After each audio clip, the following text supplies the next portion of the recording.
का मी बरस रहा है।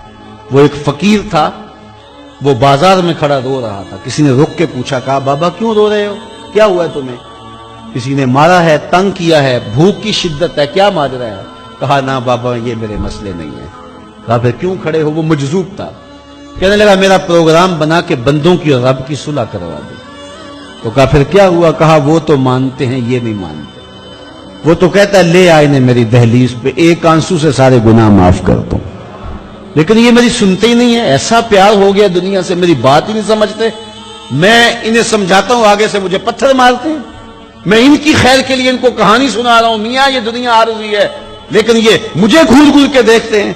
मुझे इनकी अकल पे रोना आ रहा है। वो कहता है ले आ मेरी चौखट पे, अभी माफ कर दूंगा, एक आंसू से सारे गुनाह धो डालूंगा, समुद्र की झाग के बराबर भी गुनाह है तो मिटा डालूंगा। लेकिन ये समझते नहीं है। खैर वो चला गया। अगले दिन गया तो कब्रिस्तान के करीब से गुजरा तो वो फकीर वहां खड़ा रो रहा।